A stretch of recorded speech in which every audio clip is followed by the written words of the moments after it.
네, 피할 수 없는 일이라는 제목으로 하나님의 말씀 증거하겠습니다. 저는 며칠 전에 안산에 올라갔습니다. 나뭇잎의 색이 점점 노랗게 또 빨갛게 물들어가는 것을 보면서 생명을 주관하시는 그 하나님의 손길을 작게나마 느낄 수 있는 그런 시간이었습니다. 이 나뭇잎이 아직 다 절정으로 물들진 않았지만 다 물들고 또 다시 이 나뭇잎들이 다 떨어져서 앙상한 가지가 되고, 그렇게 되어도 아마 내년 이맘때면 어김없이 찾아올 그런 가을의 소식을 기대하며 안산을 내려왔습니다. 요즘 참 날씨가 좋고 참 아름다운 계절인 것 같습니다. 그런데 제가 여러분들과 나누고자 하는 얘기는 겉으로 보기에는 참 충격적인 사건을 기록하고 있습니다. 오늘 본문의 이야기를 먼저 하기 전에, 오늘 본문의 그 사건이 일어나기 전에 이야기를 먼저 해야 될 것 같습니다. 바울과 바나바는 전도 여행 중에 루스드라라는 곳에 갔습니다. 그곳에서 복음을 증거했고, 바울은 그곳에서 나면서 걷지 못하는 그런 장애인이죠. 걷지 못하는 사람을 능력으로 치유하였습니다. 이적과 기사가 바울의 말씀과 또 손을 통하여서 하나님께서 그 능력을 베풀어 주셨습니다. 루스드라 사람들이 일제히 바울과 바나바를 신이라 하였습니다. 바나바는 제우스라 하였고 바울은 그 가운데 말하는 자이므로 헤르메스라고 하면서 일제히 바울과 바나바를 예배하려 하였습니다. 제사장이 와서 소와 화환을 들고 와서 바울과 바나바를 예배하려 했는데, 바울과 바나바가 사람들에게 간곡히 말리면서 내가 이런 일을 행하는 당신들에게 그 일에서 돌아와 하나님께 돌아오고자 그 메시지 전하러 내가 여기에 왔다라고 하면서 안정을 시키고 진정을 시켰습니다. 이렇게 루스드라 성에는 바울과 바나바가 굉장히 하나님과 같이 또 신과 같이 그런 칭송을 받는 그 순간이었습니다. 그런데 오늘 본문의 이야기 보면 19절에 유대인들이 안디옥과 이고니온에서 와서 무리를 충동하였다고 고백하고 있습니다. 여기 안디옥은 사도 바울과 바나바가 파송받은 그 안디옥이 아니라 갈라디아, 밤빌리아에 있는 비시디아 안디옥을 얘기하는 곳입니다. 그 비시디아 안디옥과 또 이고니온에서 일부 유대인들 중에서는 바울의 복음을 듣고 변화된 사람들이 있었거든요. 그런데 이 유대인들은 바울의 복음을 들었으나 그 복음을 거부했던 그런 사람들입니다. 이 사람들이 멀게는 140km가 넘는 거리, 또 짧게는 40km가 넘는 거리를 일제히 달려온 거예요. 바울이 지금 루스드라에서 이런 일을 하고 있는데 저기 비시디아 안디옥에서 또 이고니온에서 바울을 대적하기 위해서 그 유대인들이 지금 루스드라 성에 온 것입니다. 그리고 그 루스드라에서 군중들을 향하여서 선동하기 시작했습니다. 저들은 제우스 신을 모독하는 사람들이고 저들은 거짓말을 하는 사람들이라고 하면서 온갖 교묘한 말로 속임술로 현혹하고 거짓말을 해서, 오늘 보면 19절 말씀에 보면 이것을 충동이라고 표현을 했는데요. 무리를 충동해서 그들이, 여기서는 이고니온과 비시디아 안디옥에서 온 유대인들을 포함하여 거기 루스드라에 있었던 그 많은 그 사람들이 일제히 바울을 향해서 돌을 던졌다고, 오늘 돌로 바울을 쳤다고 오늘 19절 말씀에 증거하고 있었습니다. 그들이 돌을 쳤는데, 특별히 이 사도행전은 의사였던 누가가 기록한 책 아니겠습니까? 그 바울이 돌을 맞았는데 그 돌을 맞은 정도가 얼마나 심각하냐 하면 사람들이 죽은 줄로 알았다고 그랬습니다.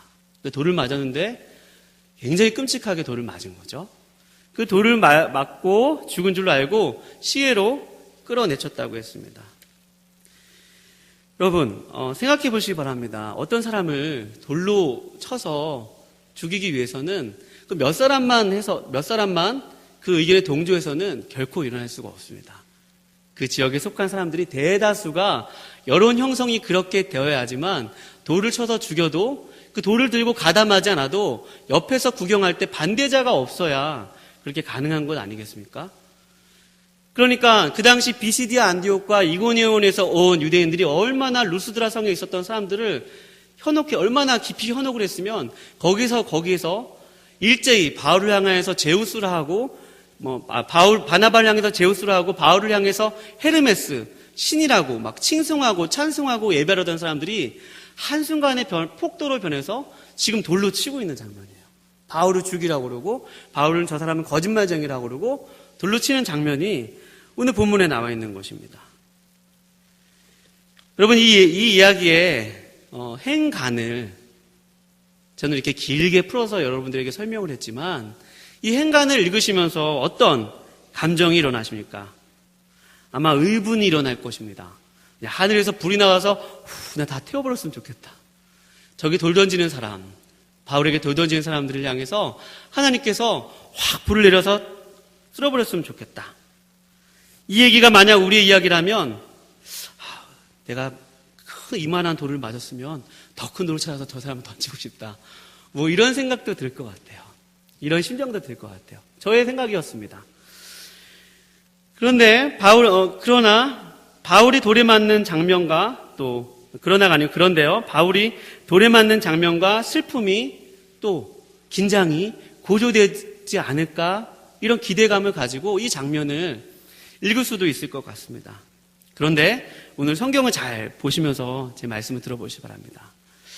오늘 굉장히 참혹한 장면이고 끔찍한 장면인데 성경의 저자이신 성령님께서는 누가의 손을 통해서 굉장히 이 이야기를 간단하고 간략하게 약술을 하고 있다는데 제가 참 이해가 가지 않았습니다. 처음에는 이해가 가지 않았습니다.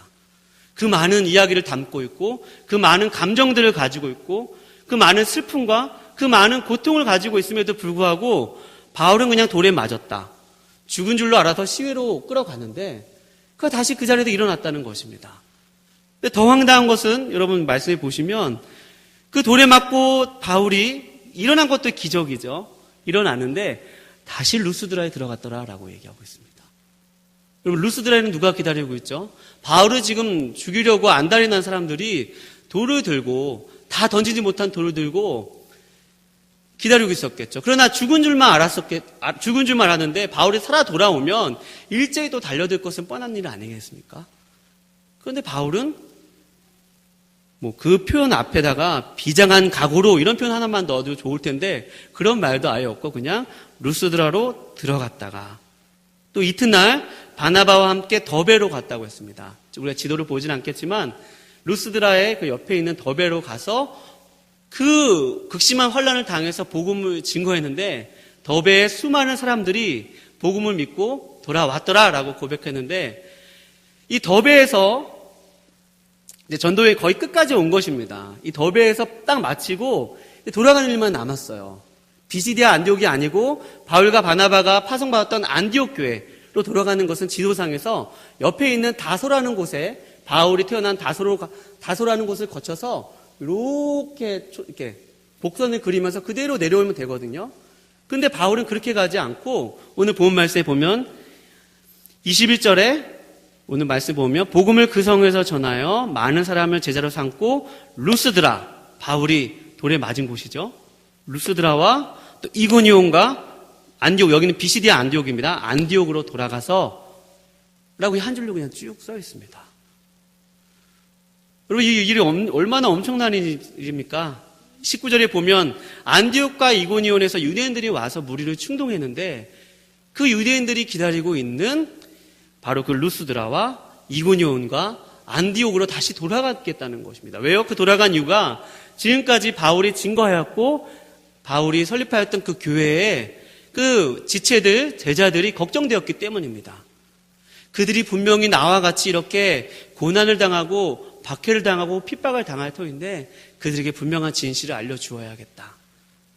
내가 그들이 믿음 위에 바로 설 수 있도록 그들을 굳건히 세우고 내가 다시 고향 안디옥으로 돌아가야겠다. 라는 마음을 가지고 바울이 돌아가는 것입니다. 이런 속에 있는 속생각이라도 한 줄 표현하면 좋을련만 누가는 의사잖아요. 자세한 필지로 기록할 수 있는 사람이잖아요. 근데 그것이 아니라 루스드라와 이고니온과 안디옥으로 돌아가서 또 버가로 돌아가서 아달랴로 내려가서 안디옥에 이르렀다고 하면서 그의 여행 과정을 마치 그냥 여행 과정 중에 어디 들어가서 밥을 먹고 나와서 어디 장면을 보다가 돌아갔다. 이렇게 여행의 일정을 소개하듯이 딱 간략하게 소개를 하고 있습니다.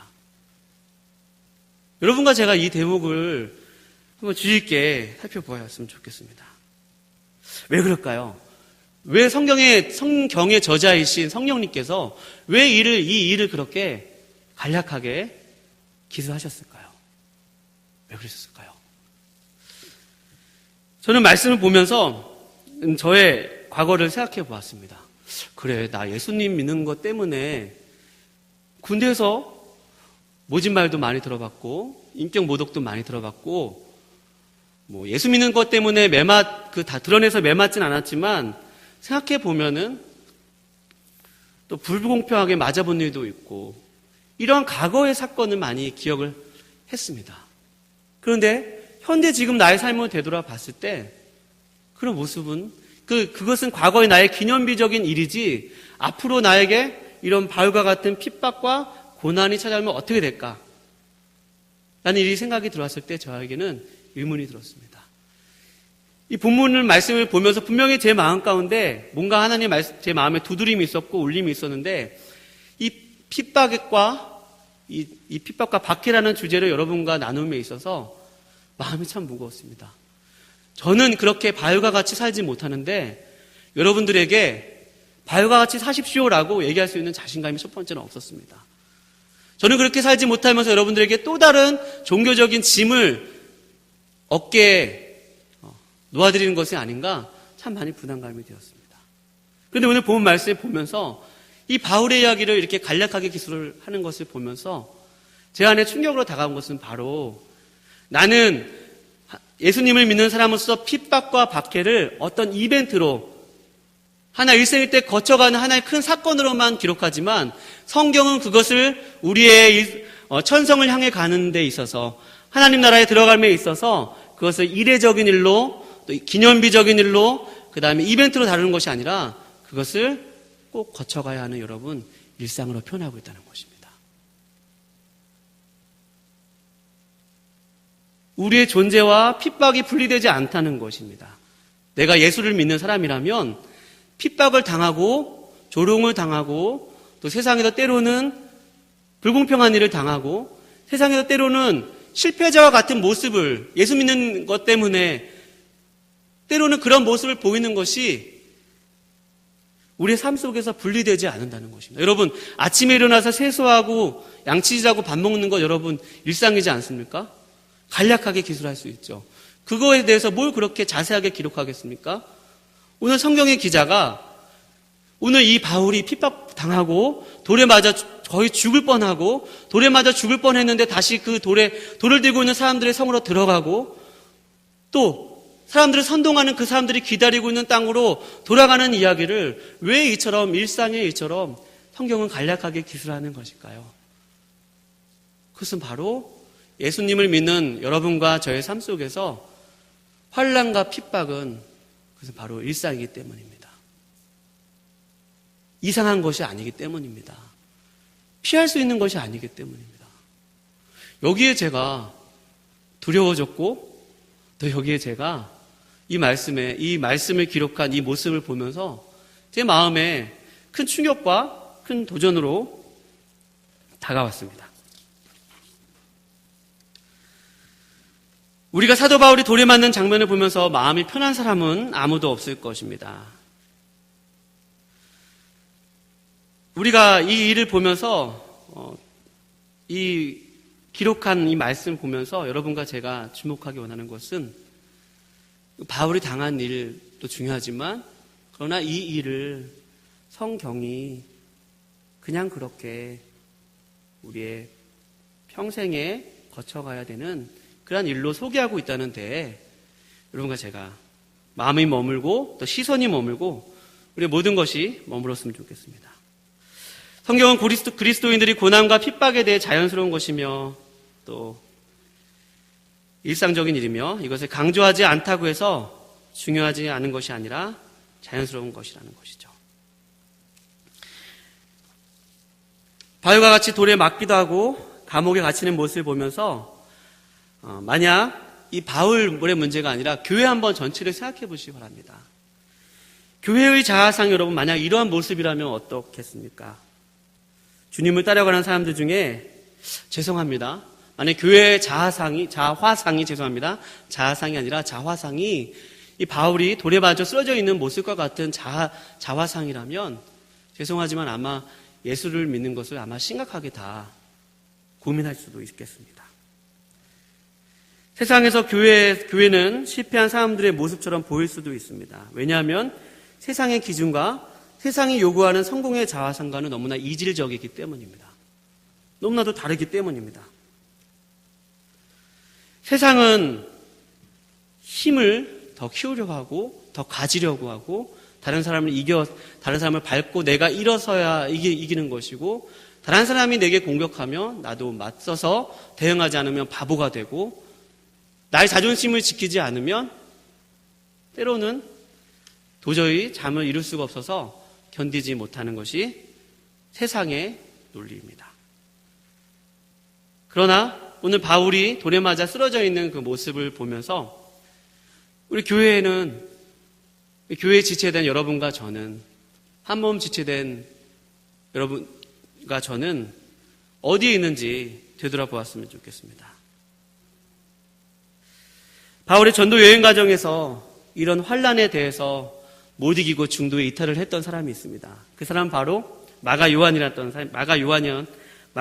사람이었습니다. 바나바의 조카였던 마가 요한은 바울과 바나바가 안디옥 교회에서 1차 전도 여행을 출발할 때 수행원으로 두었던 사람입니다. 그런데 이 마가 요한이 이 밤빌리아라는 곳 버가에 가서 중도에 이탈을 했습니다. 버가라는 곳에서 자기가 왔던 예루살렘으로 돌아갔습니다. 훗날 이 일 때문에 바울과 바나바가 갈라지는 원인이 되기도 하지만요. 여러 학자들이 추측하건대 마가 요한이 돌아갔던 이유는 바로 버가 앞에 지금 터키죠. 거기에 타우루스 산맥이라는 거대한 산맥이 있기 때문이라는 얘기를 많이 합니다. 타우루스 산맥에 보면 그곳에 강도의 굴혈이 있고 굉장히 높은 험준한 산령이기 때문에 거기를 넘는 것이 굉장히 힘들어 보였을 것입니다. 거기에 넘다가 강도를 만날 수 있고 또 그 높은 산맥을 넘다가 죽을 수도 있는 그 일을 보고 두려워서 마가 요한이 돌아갔습니다. 또 이 버가라는 곳에 오기 전에 바울과 바나바가 구브로에서 바보라는 곳에서 바에스라는 거짓 선지자를 만났는데 그 거짓 선지자를 통해서 바울과 바나바가 공격을 당했습니다. 내가 지금까지 생각했던 전도여행은 이런 것이 아니었는데 내가 지금까지 생각했던 그리스도인의 삶은 이런 것이 아니었는데 항상 안정적이고 또 편안하고 그러한 삶을 생각했는데 마가 요한이 이 버가라는 곳에서 이 타우루스 산맥을 보니까 지금까지 자신이 걸어왔던 길과 또 앞으로 넘어갈 길을 보면서 겁에 질려서 돌아가고 만 것입니다. 사랑하는 여러분, 여러분과 저는 어디에 위치해 있습니까? 혹시 마가 요한처럼 우리 인생의 그런 타우루스 산맥과 같은 큰 험준한 그런 산을 보고 혹시 믿음의 자리에서 이탈하고자 하는 그런 마음은 없으십니까? 그러나 사도 바울과 바나바는 그 타우루스 산맥을 넘었고 그 타우루스 산맥을 넘어서 비시디아 안디옥과 이고니온과 루스드라와 또 더베 이 지역을 가면서 복음도 전해서 그 복음의 열매도 있었지만 동시에 성경은 그에게 핍박과 환난이 있었다는 것을 계속해서 증거하고 있습니다. 그 핍박과 환난이 바울의 전도여행 과정 가운데서 한 번도 없었던 적이 없었다고 합니다.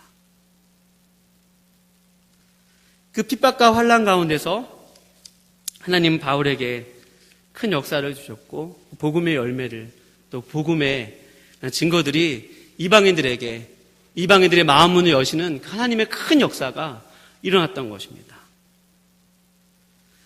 여러분, 오늘 여러분과 제가 우리의 삶을 되돌아보면서 혹시 그래 나 과거에 예수님 믿는 것 때문에 핍박 당했던 적 있어. 나한테는 그게 큰 기념비적인 일이야.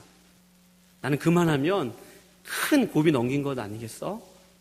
라고 생각하시는 분 계시다면 오늘 이 바울과 바나바가 전도 여행 과정에서 끊임없이 만났던 그 환난을 오늘 성경의 기자가 기록했던 것을 주목하여 주셨으면 좋겠습니다. 한번 그것을 따라가 보셨으면 좋겠습니다. 그렇다면 우리는 질문이 생길 것입니다. 그렇다면 우리가 믿는 하나님은 실패한 하나님인가? 왜 예수를 믿는 사람들이 대적하고 하나님을 대적하고 저런 불의한 일을 행하는데 왜 하나님은 가만히 계시고 마치 실패한 하나님처럼 여겨지는가? 라는 질문이 여러분과 저에게 생기는 줄도 모르겠습니다. 그러나 성경 특별히 사도행전은 분명하게 그렇지 않다고 여러분과 저에게 증거하고 있습니다. 우리 27절 말씀에 보면 27절 말씀에 그들이 이르러 교회를 모아 하나님이 함께 행하신 모든 일과 이방인들에게 믿음의 문을 여신 것을 보고하고 라고 증거했던 것처럼 하나님은 사도 바울과 바나바가 그토록 많은 환난을 겪고 박해를 당했지만 하나님의 손의 역사는 한 번도 떠난 적이 없습니다. 사도 바울의 역사뿐만 아니라 교회사 2000년의 역사 동안에 하나님의 역사와 하나님이 교회의 역사는 항상 하나님께서 다시 오실 그 나라를 향해서 가고 있지만 그 나라가 진행된과 동시에 사탄과 마귀는 언제나 하나님의 나라의 역사가 진보되지 못하도록 방해하였습니다. 핍박하기도 하고 이단이 교회에 침투해 들어와서 교회를 와해시키기도 하고 또 여러 가지 사회적인 풍조로 철학으로 신학을 흐트러뜨리고 이런 여러 가지 갖가지 속임수와 교묘한 술수로 마귀와 사탄은 교회를 늘 공격하였습니다. 또 오늘날도 여러분과 저에게 사탄은 모양을 달리하여서 꼭 박해와 핍박뿐만 아니라 우리들로 하여금 신앙의 힘이 약해지게 하고 타협하게 하고 또 세속화되게 하고 세상의 기준으로 하나님의 말씀을 해석하려 하는 그러한 전략으로 여러 가지 교묘한 술수로 여러분과 저를 공격하고 있는 것입니다. 하나님의 나라가 쇠잔해 가는 것 같습니다.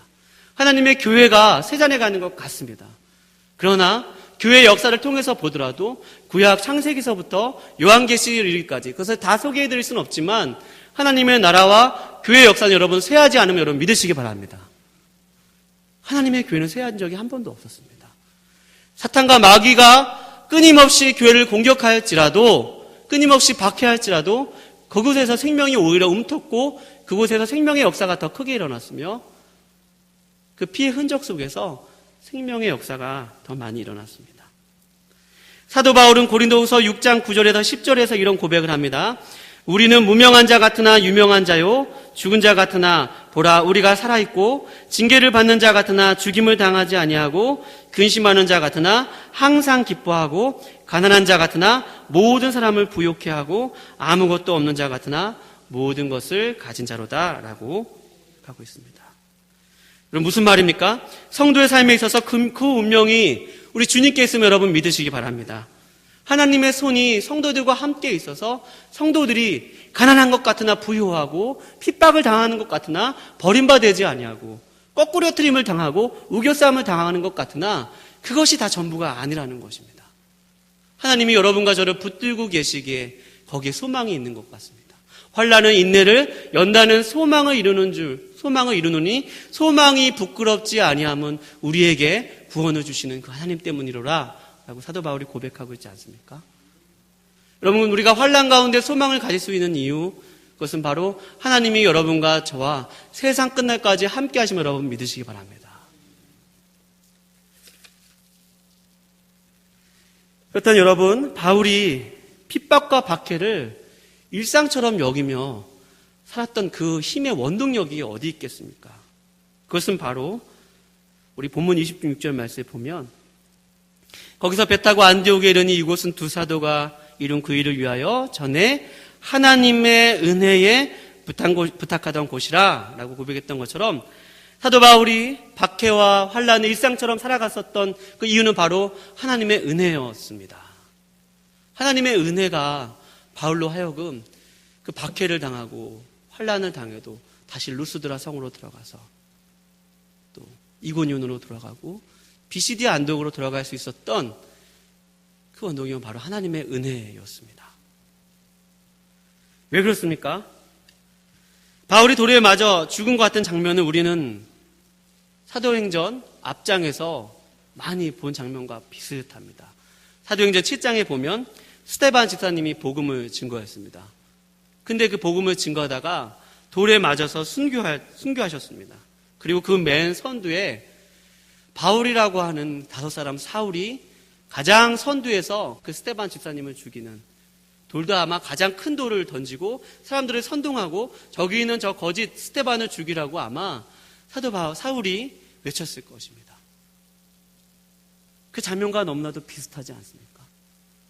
사울이 돌에 맞아 죽을 것 같은, 거의 죽다시피 한 그 장면과 스데반 집사님이 돌에 맞아 쓰러져 계신 그 장면이 너무나도 흡사합니다. 바울은 디모데전서 1장 13절에서 자신의 영적 아들인 디모데에게 이렇게 회고합니다. 내가 전에는 비방자요, 박해자요, 폭행자였으나, 그것은 스데반 집사님을 박해했던 그 일을 얘기하고 있죠. 도리어 긍휼을 입은 까닭은 내가 믿지 아니할 때에 알지 못하고 행하였습니다. 우리 주의 은혜가 그리스도 예수 안에 있는 믿음과 사랑과 함께 넘치도록 풍성하였다라고 바울은 증거하고 있습니다. 무슨 말입니까? 사울은 예전에 예수 믿는 사람들을 박해하고 죽이려 하고 비방자였고 폭행자였으나 내가 지금 이렇게 긍휼을 입은 까닭은 내가 전에 알지 못하고 행했다. 내가 알지 못하고 예수를 핍박하였고 내가 알지 못하고 예수 믿는 사람들을 박해하였다라고 고백하였습니다. 그도 그런 곳이 스데반 집사님이 그 돌에 맞아 죽어가는 그 현장에서 하늘을 우러러 그런 말씀하셨습니다. 주여, 저들이 하는 일을 알지 못하나이다. 그리고 동일하게 예수님께서도 십자가에 달려 들어가실 때 주여, 저들이 하는 일을 알지 못하나이다. 저들을 사하여 주옵소서 라고 아버지께 자신의 영혼을 의탁하시면서까지도 하면 그 순간에도 자신을 조롱하고 욕하고 침뱉고 십자가에 못 박아 죽이려는 그 사람들을 걱정하셨습니다. 사도 바울이 바로 그 은혜에 사로잡혔던 것입니다. 그 은혜가 사도 바울의 심장과 심령을 주장했던 것입니다. 사도 바울을 죽이려는 사람들, 일제히 폭도를 변해서 돌을 던지는 사람들을 향해서 주님, 저는 죄인 중에 괴수입니다. 저는 옛날에 주님을 저렇게 돌을 던졌던 사람입니다. 라는 고백을 하지 않았겠습니까? 이번 설교를 준비하면서 여러분, 제가 참 많이 힘들었어요. 우리 교육자분들이 알아요, 제가 힘든 걸. 준비가 잘 안 되는 거예요. 왜 그럴까요? 제가 성질이 못 됐기 때문입니다. 무슨 박해와 핍박을 받는 바울의 모습과 저의 모습이 너무나 다른 거예요. 교회 밖에서 우연하게 어떤 사람이 저를 화나게 했어요. 우리 목사님은 누가 살을 팍 부셨는데도 그걸 참으셨다는 말씀을 장례식 때, 예배 때 말씀하셨는데 저는 못 참겠는 거예요. 그래서 그 사람을 향해서 막 욕이 나오는 거예요. 그러면서 제가 얼마나 많이 좌절했겠어요. 이번에 설교 본문은 정해졌잖아요. 바꿀 수 있는 것도 아니고. 그래서 또 그러면서 하나님 말씀을 묵상하는데 이 하나님의 은혜가 저에게 다가왔습니다. 그래, 사도 바울이 그렇게 자신을 박해하는 사람들을 향해서 참을 수 있었던 것은 사도 바울이 선천적으로 우리보다 착했던 것이라기보다도 그것은 바로 하나님의 은혜였지. 저 사람들이 하는 행동을 저들이 알지 못하고 행하기 때문이라고. 저들은 알지 못하기 때문에 무의식적으로 죄 뼛속까지, 존재 깊은 곳까지 죄로 물들어 있는 저 사람들이 하나님을 알지 못하게 행하는 저 사람들을 향하여서 막 그 하나님의 은혜를 생각하지 않았겠습니까? 여러분과 제가 다른 것은 다 바울과 접촉점이 없을지라도 하나님의 은혜에서는 여러분 공통점이 있을 것입니다.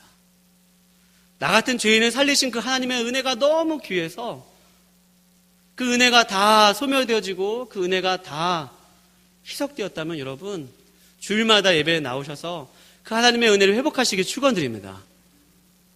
나의 힘으로는 할 수 없지만 나를 살리신 주 예수님의 은혜로 말미암아 하나님의 은혜를 붙들면 그 사람이 사랑스러워 보이지 않겠습니까? 그 사람을 용서할 수 있지 않겠습니까?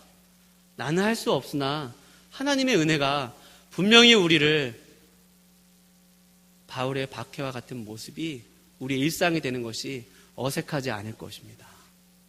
여러분과 제가 성전문을 나갈 때 나 같은 죄인을 살리신 그 하나님의 은혜를 붙들면서 나를 만나는 사람들을 향하여서 또 예수님을 모르는 사람들을 향하여서 나에게 주신 그 하나님을 생각하면서 때로는 우리에게 당하는 그러한 모진 환난과 억울함과 또 그런 일들을 넉넉히 감당하시고 또 하나님의 의지하여서 살아가시는 여러분과 제가 되기를 주님의 이름으로 축원드립니다. 기도하시겠습니다. 주님,